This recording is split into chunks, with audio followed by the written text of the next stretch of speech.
Myself Sania Zamir and I am student of class 12 from Khalsa consider college. आज का मेरा model climate change के ऊपर है और ये हमारा एनवायरमेंटल कंसर्न्स के अंदर आता है।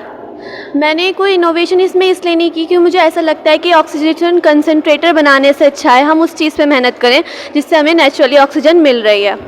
आज का मेरा क्लाइमेट चेंज के ऊपर मॉडल है जिसके अंदर मैं ये बताना चाहती हूँ कि हमारे जो डिज़ास्टर्स हैं वो भी एक दूसरे से जुड़े हुए हैं। जैसे हम जो है जैसे कि वो करते हैं, ज़्यादा बिजली का इस्तेमाल करते हैं, फ्रीक्वेंटली वाटर वेस्ट करते हैं अपने डिज़ायर्स के तौर पर। उसकी वजह से ये सारी ह्यूमन एक्टिविटीज़ डिस्ट्रक्शन पैदा करती हैं जिसकी वजह से हमारा ड्रॉट आ जाता है।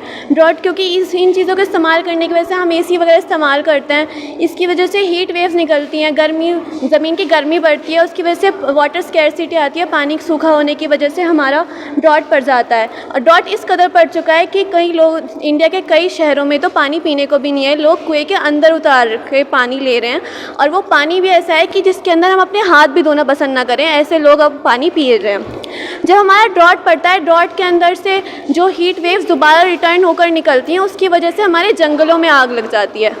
अब जब जंगलों के अंदर आग लगती है वो इसलिए लगती है क्योंकि ड्रॉट पड़ रहा है और उसके अंदर जो श्रब्स हमारी झाड़ियाँ होती हैं वो ज़्यादा गर्मी की वजह से ग्रीन हाउस गैसेस की वजह से इफ़ेक्ट होता है और उसकी वजह से फॉरेस्ट में आग लग जाती है।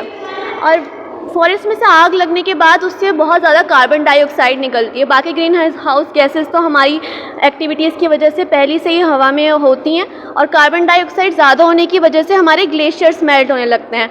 और अब क्लाइमेट चेंज में सबसे बड़ा मोड़ तब आता है जब हमारे ग्लेशियर्स मेल्ट होने लग जाते हैं, क्योंकि उसी की वजह से हमारा सी लेवल बढ़ता है। क्योंकि ग्लेशियर्स आधे से ज़्यादा हमारा जो ज़मीन का जो 1/3 हिस्सा है वो पानी से ढका हुआ है, उसमें 70% हमारे ग्लेशियर्स जमे हुए हैं लैंड के ऊपर जिसके अंदर फ्रेश वाटर होता है।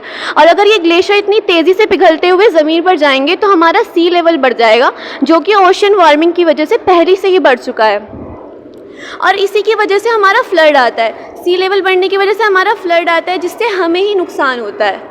और इस सब से हमें ये समझ आता है कि हम जो भी चीज़ हम नेचर को देते हैं, हम उसको गलत इस्तेमाल करते हैं, वही नेचर हमें वापस लौटा देती है। हमने देखा कि हमने अपनी एक्टिविटीज़ की वजह से हमारा ड्रॉट आया, ड्रॉट के बाद फिर उसके अंदर फॉरेस्ट फायर्स लगी, उसके अंदर फिर ग्लेशियर्स मेल्ट हुए, ग्लेशियर्स मेल्ट होने की वजह से सी लेवल बढ़ा, सी लेवल की वजह से फ्लडिंग आई और फिर वो हमारे ऊपर ही आई।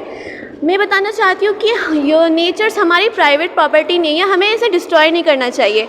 एक तरफ लोग पानी के लिए तरस रहे हैं और दूसरी तरफ हम इन्हें वेस्ट कर रहे हैं। बस इसी को देखते हुए मैंने ये मॉडल बनाया। Thank you.